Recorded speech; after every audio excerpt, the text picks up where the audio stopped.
Hello and welcome. This is video 2 in our 3-part series about the Goldilocks zone of correct contact. Today we're talking about behind the bit and all of its variations, including the controversy over roll curve and hyperflexion. We're going to get into it. Are you ready? Okay, here we go. So we're going to talk about behind the vertical, roll curve, hyperflexion, and the long deep round, because there's a lot of confusion over all of this. We're going to talk about how relevant this is, and then we're going to look at some footage too, some video footage. But first, we wanted to kind of explain the terminology so that you really understand. Okay, so here we have above the bit, behind the bit, and on the bit. Of course, now this is just the head and the neck, but these are sort of typical silhouettes that you would see when a horse is either above or behind the bit or on the bit.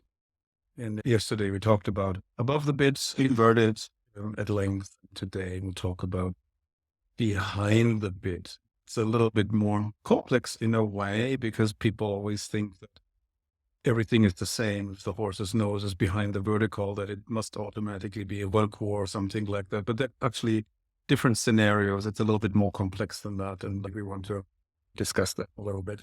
I also wanted to bring up that some people say, well, as long as the pole is the highest point, it's good. But obviously, over here on the left, even though we talked about both the biggest, the pole is the highest point. But see, it's a complex system, and you can't define it by just one feature alone. So the pole is part of the issue, but it's not the whole issue. You want to look at the whole horse. Of course, we're just looking at right. Different versions of behind the vertical. So you can have varying degrees from slightly behind the vertical to chin on the chest, like here in that second picture, hyperflexion, one core. You can find the varying degrees of elevation. Sometimes horses elevate the neck pretty highly and they're retracting the nose because they somehow want nothing to do with the rein contact. And so then they're behind the vertical. Some horses only get behind the vertical when they lower the neck, it's something you find in young horses sometimes when they're not very strong yet. So here are some of these variations, like the long, deep, and round with various degrees of supposed stretching.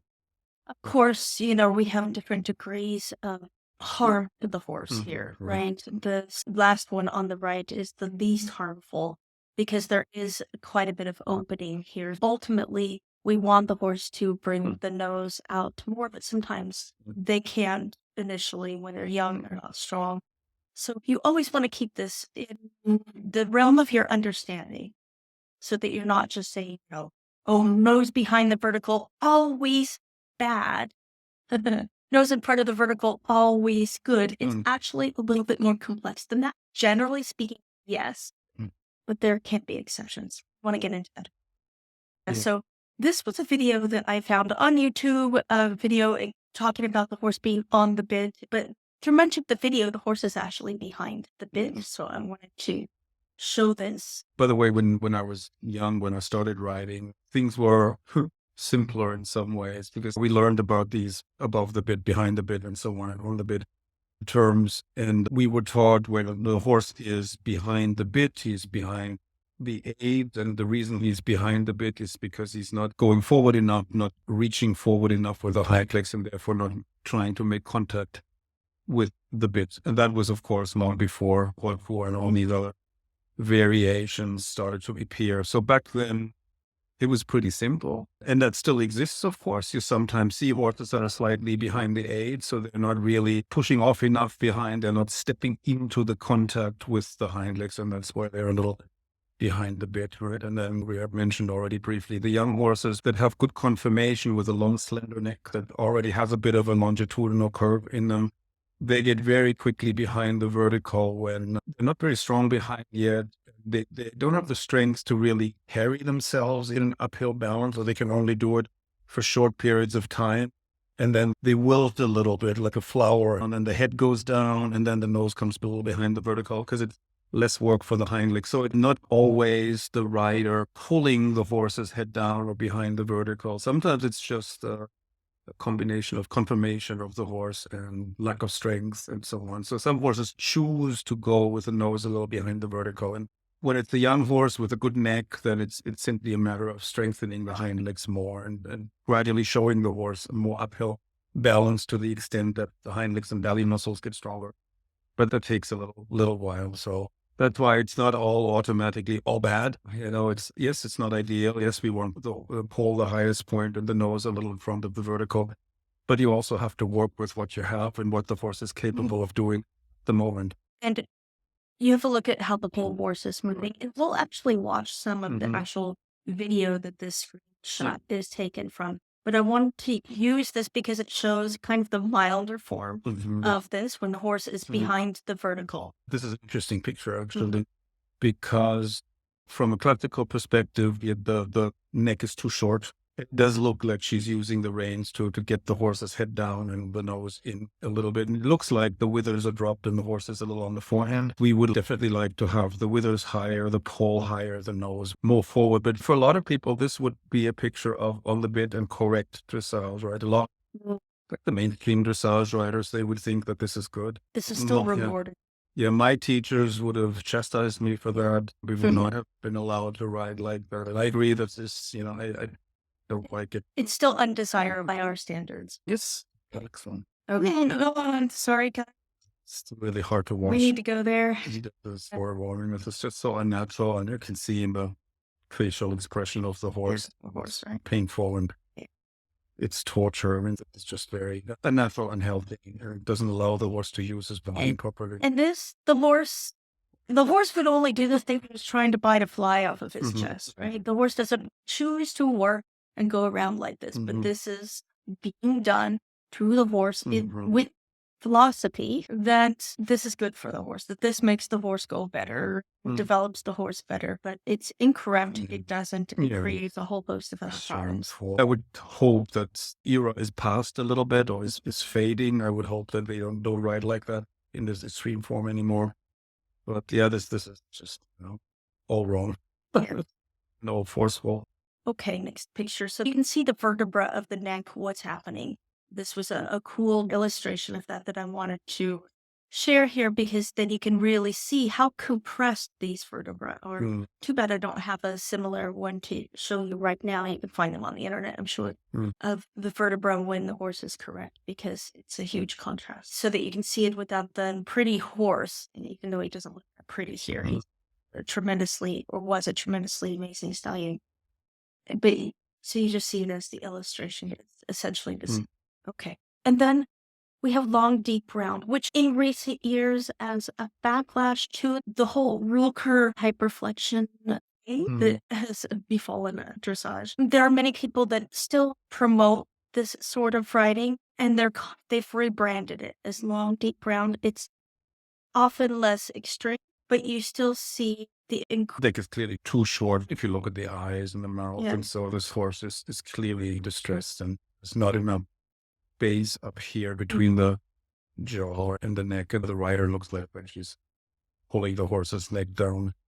And the nose is not a stretch. I mean, my teachers practiced the forward downward stretch a lot, but it was always with the nose going forward. Yeah. Never with the nose going in behind the vertical. We'll show an illustration of that in a minute. So this sort of riding here wouldn't have the benefits of the correct forward downward stretch. And in fact, it will atrophy the muscles here in front of the withers that we want to develop. These are the top line muscles. The whole top line will atrophy and the horse will suffer damage here. Like a false bend here too. Yeah, for sure. It's like a straight line going from the withers to C3 and then straight line from the break to the pole. So we've always thought that that's a mistake when you have a false bend for a break in the top line. It should be a continuous curve really, and not two straight lines that meet at an angle. That would always be a disconnect in a way of the hind legs and the skull, the front end of the horse, where the pushing power doesn't continue onto the nose or the bit, and the half horse rein won't really go through to the hind legs.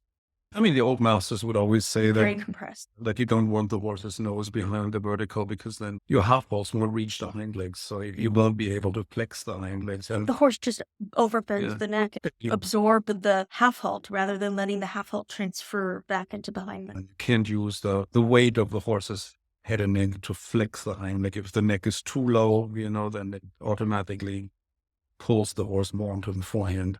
So there's a variety of reasons why this is not really helpful, aside from the obvious medical damage that is done to the horse. And that the horse is unhappy. I mean, Yeah. the horse is clearly not thriving. Mm. So I wanted to talk a little bit about the distinction between that long, deep round and long and low. So diagram 1 and 2 here are what the FEI has said is appropriate and acceptable long, deep round in the training. And then diagram 3 is correctly classical long and low. We were taught by our teachers. We weren't taught 1 and 2. We were only taught 3, and it's used in a variety of situations. In a good contact, in a correct contact, you let the horse chew the reins out of your hands. Yeah, but that's sort of the German expression, right? To get to the long and low, you open the fingers a little bit, let the horse chew the reins out of your hands. Whereas in the deep, low, deep around, whatever, the horse either doesn't chew the reins out of your hands, so if you release the rein, is then loose, no more contact, but the nose is still behind the vertical, which essentially tells you that there is not a correct connection from the hind legs through the spine to the rein contact, whether you're riding with a bit or with a bitless bridle, doesn't even matter. So there is no connection from back to front. If you release the rein and then the horse maybe lowers the neck, but the nose stays tucked in. Or the other scenario is that the rider just holds the horse's head in with the reins, and that's backward action really of the hand. And of course, used to be a big no to act backwards with your hands. You were supposed to receive and release, recycle, but not you shouldn't hold back, pull back on the rein. Right? Yeah. So that long, deep and round is either, lack of connection from back to front, or it's a backward action of the reins. And either way would be classically incorrect. Yeah, so I wanted to actually point out several things. If you're trying to do this to stretch the top line, only the one on the far right is the one that's really getting a good stretch. And you're getting the openness. The horse is able to open the area around the jaw, which is, here you see it's very compressed. And even here, it's less compressed, still more compressed than it is here. And the other thing you see is that the hind leg is stepping under. And when the artist was making a point here when drawing this, obviously, and the artist wanted to show that only in this one does the hind leg really step under and engage. So we're looking at the whole horse, right? We're talking about the head and neck. We're talking about the bit. This happens even when you're riding bitless too, by the way. It's about how the whole horse is working together. Okay, so we wanted to show a little video footage. This is the video that first screenshot was taken from. This is G. Smith, it says. And it was some sort of instructional thing that she was doing on behind versus on the bit, or behind vertical versus on the bit. If we go back to the beginning now, so you can see how she's sort of holding the horse a little bit in with the reins. It looks like she has both hands holding and trying to get the horse to lower the neck and then overflex a little bit at the base of the neck. That, of course, tends to restrict reach of the hind leg. Here you can see that inside hind leg isn't coming very far under. It tends to pull the withers down. The PRC here also is not far under. Typically, these horses then fall on the forehand more or less. If they are very talented and beautiful horses, then often it's not as obvious as when you have a mediocre or substandard kind of horse. With a mediocre horses, everything shows up a lot worse. And with the super talented, it can sometimes be hidden a little bit, but you feel it when you sit on the horse. Up here is very short. See, the highest point of the neck is up here around the third vertebra somewhere. Or even behind. Or behind it. Of course, the horse has a good neck, which is long and has a natural curvature, they come behind the bit relatively easily. I remember an interview with General Deckham, Paul Deckham, who was saying that today, with these fancy sport horses, you have to be much, much more careful with your half pole because they get behind the vertical so quickly. Whereas back in his youth, the horses were not nearly as good in terms of conformation. So you could give stronger half holes without the horse getting behind the vertical. So now you have to be a lot lighter with your hands, actually. So the excuse that people have to ride this way, the hyperflexion excuse, is that people have to ride this way because the modern horses need to be ridden this way. It's a line of BS, essentially. And that's not what Steckman was saying. No, Steckman was just saying the danger of them getting behind the bit or vertical accidentally is much higher today than in the old days. For sure. I'm just saying, that just shows you that this is not valid. Not valid at all. The horses are actually better built now. They don't need all of this. The bad fixes. What you can see here again is that this inside hind leg doesn't come very far under the body, and it lifts the croup because the hind leg can only really flex and support the body mares when it's in front of the vertical on the ground. If that time span where it's in front of the vertical is very short because it hardly gets ahead of the vertical line of the hip, then it skips the flexion phase more or less. It goes right into pushing. So you can see these horses a lot that they step relatively short and then they lift the croup and that drops the withers. And high croup and dropped withers can also contribute to the horse's neck getting lower and the horse getting more behind the vertical. Horses with a poorly conformed neck would tend to over elevate and come above the bit when the hind leg steps short and the croup is. The horses with good necks, they can do the opposite. They can curl up more as a result of the hind legs not engaging. Here you can see it again too, that the hind leg is a little bit out behind. Here, the foot is in the vertical, so that's the moment where it starts pushing. And still a tendency to lift the croup and for the withers to sink. Of course, it's a really good quality horse. So the horse looks really nice, even when not going really well. Often what helps when you have a horse that wants to was trained to get too low in front is that you have to really stretch your seat up, lift the solar plexus, lengthen the rein, of course.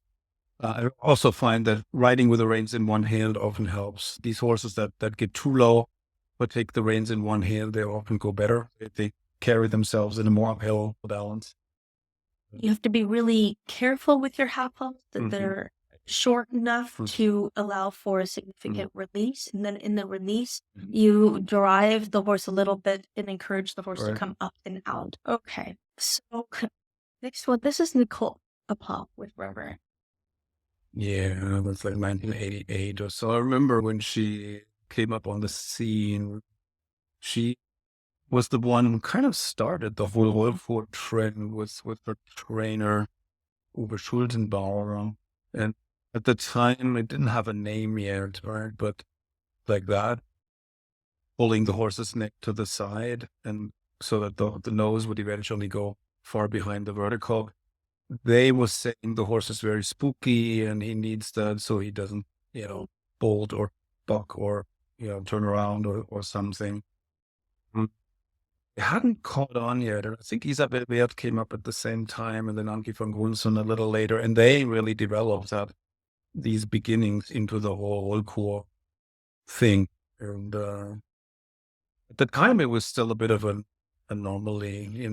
Nicolo Pop was the only one that I remember who wrote that. There was huge outrage over it, though. I remember.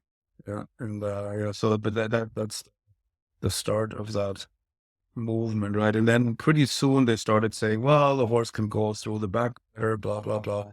But you can see, how the croup gets pushed up when the head is that far down, and then the tail is swishing sometimes, or at least it looked like it. So our next video is Anki van Gunson. The aspect ratio of the video is a little wonky. but we get the gist of it. Yeah. So this is interesting. There was a public exhibition demonstration of some sort, and you can see that she's trying to be on her best behavior and not to do anything offensive. But you can see that the horse doesn't go forward with the nose. She's trying to do a little bit of a long and low kind of a attempt, but the horse is very much used to always being behind the vertical, being held behind the vertical. So he doesn't go down and forward with the nose like he's supposed to. And I get the sense that she's riding a little bit like she's sitting on eggshells, like she's trying not to ask for too much power, because then she's not sure if she can still control it, if she's not allowed to grab the rein. So, but that would be a bit of an example of the horse then being behind the bit, because he's clearly not taking the reins forward and down. When she releases the rein a little bit, the nose goes a little forward, but it's not, you don't have that forward and down with the lifted up and withers and the stretched top line, right? So there's always this, I don't know, disconnected feeling between the neck and the rest of the body, where the neck always seems, I don't know, kinked, crimped somehow, instead of the top line stretching and the horse reaching into the contact. Just never see the hind legs come over. Yeah, exactly. It went.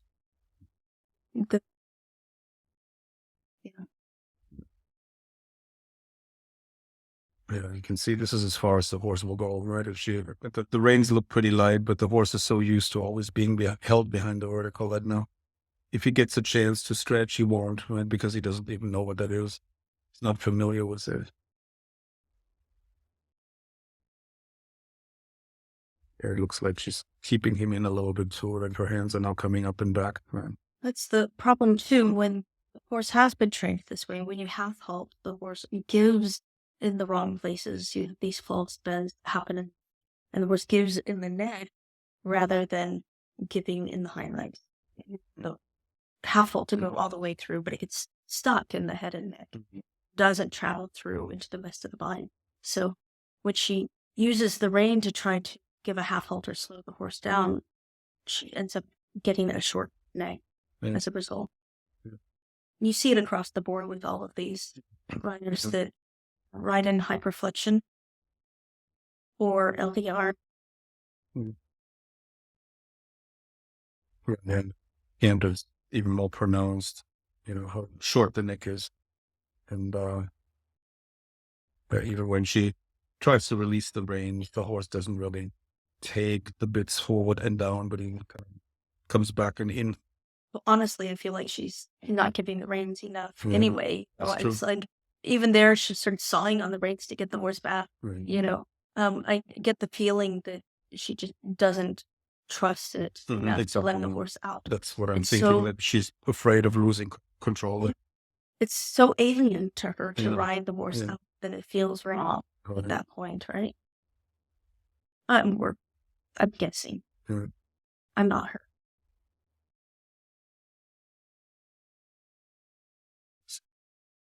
They're always short, right? The neck is elevated, but there's no stretch of the top line here.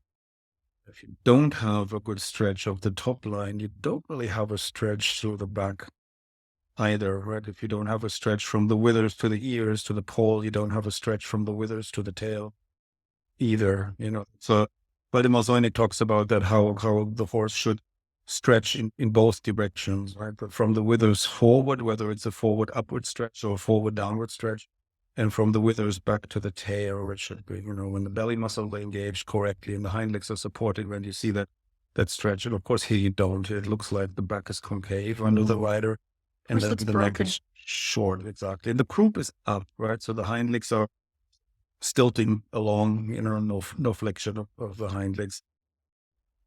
If you keep the horse that short in the neck, the hind legs are unable to really flex. And the horse is unable to sit like there. And it's those typical pictures, right? The neck really, really short and the croup up, and the hind legs are basically straight and extended, not stepping under very much. And you can not see, supporting. Yeah, sorry. you can see every rein action just pulls the head in more. It only has an effect on the head and neck. It's not traveling through into the heart. And of course, if you disconnect the neck somewhere at the base, then you can position the neck and so it never moves. And we had said yesterday that the head and neck are a balancing device for the horse. If the balance changes, the head and neck position has to change. But if the judges don't want to see that, if they want to see the neck in the same place no matter what, then that's what happens. And the riders disconnect the base of the neck, and then the neck stays where it is. And it doesn't matter if the horse is uphill, downhill, straight, crooked, it's always the same. And now this is pretty extreme. Now she's not on her good behavior. Yeah. She's showing what she does. This is what she was famous for. This is the hyperflexion. She was the queen of all cool. Yes. And you can see how both hands are coming back. I mean, that was sort of a cardinal sin when I was young, right? When we was starting to learn to ride, this would have been absolutely forbidden. So to pull back with the reins. And what's really interesting, when you stopped it, There, you can see the hind legs don't ever engage. They're not stepping under. they have no place to go, right? Egon von Neindorf always used to say that the hand has to make a space for the hind leg to come under. And of course, if you have your hands on your lap, almost touching your belly, then there is no place for the hind leg to step. And if the chin is on the chest, then there is, again, also no space for the hind leg to come under the body and support, so that all they can do is step short and lift the croup, and then they're on the forehand. It baffles me that they were actually claiming that the horse would be more through the back with this kind of riding, because they're less through the back. It's not possible for the horse to use his back properly, right? When you pull the chin onto the chest. And in every picture, then every frame, you see how the hind legs are very straight, very extended. There's no flexion of the hind leg. And of course, an upper level horse should show an uphill balance and a flexion of the hind legs. Yeah. The fact that the gaits still look relatively good has more to do with the horse's good breeding than anything else. Yeah. Normally, in dressage, you can take a horse with very mediocre gaits and develop them to be very good with really beautiful cadence, because you teach the horse how to flex and bend the joints of the hind legs, so that as they move with grace and balance. This is developed with training, because the horses are so well bred now. They don't have to bother with that. But yeah, it's like, no matter where I stop the video, right? When the neck is that short, the hind legs are always out and always extended, no flexion, no balance really, right? The croup is up and the horse is on the forehand. And the energy can't flow through the back, through the spine of the horse. There's no swinging in a sense, right? Like a well-balanced, supple horse has a certain swing in his motions in the back and the hind legs.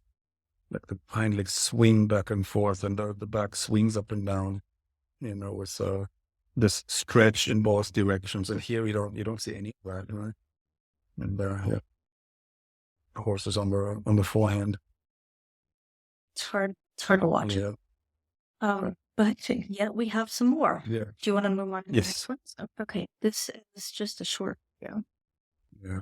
So I filmed once and again in a warm up at a show, and just very extreme version of this Rollkur, where she's just holding the horse's head in and down, and you see her tugging on the reins periodically. We are basically just blocking the movement of the back and the hind legs, interfering with the movement. Very unhealthy, obviously, right? In every way. Unhealthy for the neck, unhealthy for the joints.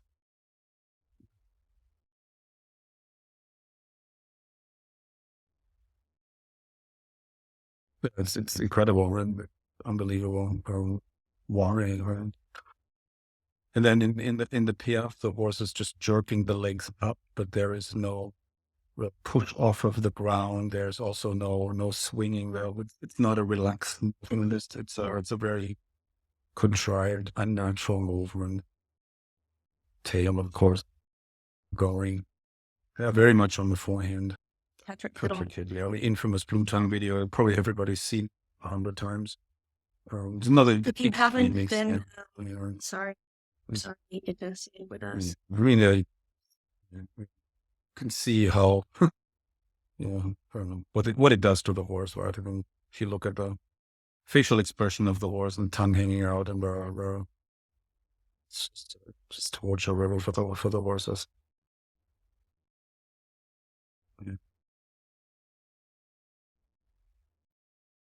If we haven't said this already, don't. Obviously. I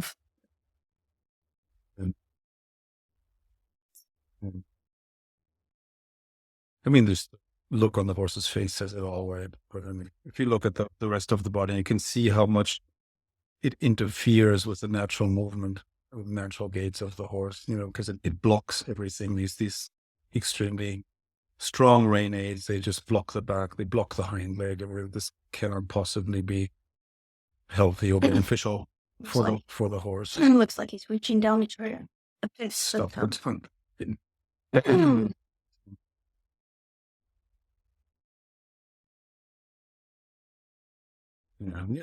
Tongue coming out as an attempt by the horse to alleviate the pressure of the big.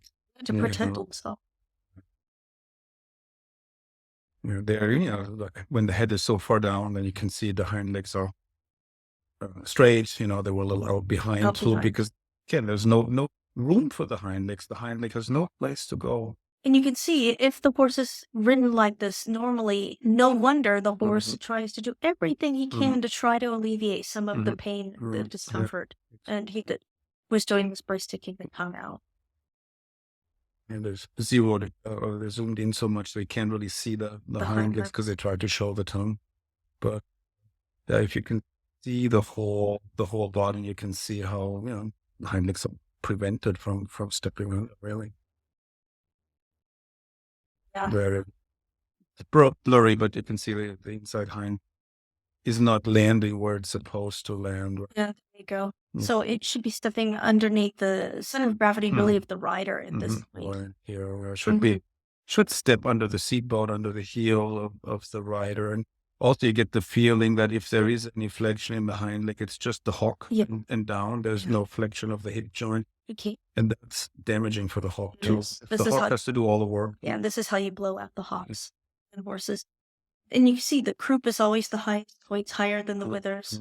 And a young horse may go in a downhill balance, but upper level horse should never be going downhill balance. And that's crazy.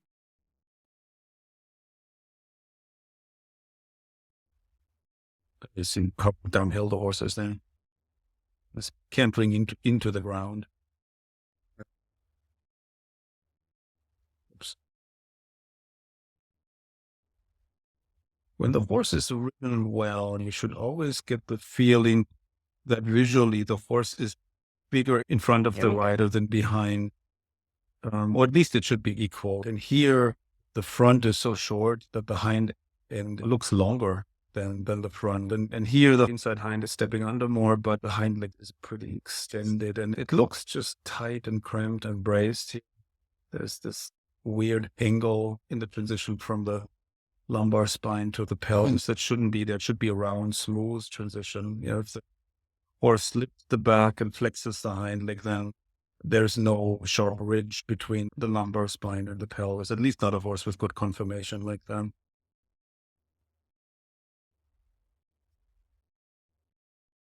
A very cramped movement, and sometimes you have strides where the croup just seems to jump up and down because it can't reach forward, right? But the croup sort of bounces, and there it looks very downhill. When it comes towards the camera, you can really see the lowering of the front end of the withers and the lifting of the croup. So it kicks up the spur a little bit there. As you see how the croup just bounces up. I can't go anywhere else, right? There's no other place to go but up for the croup, because the horse is held back so much in front.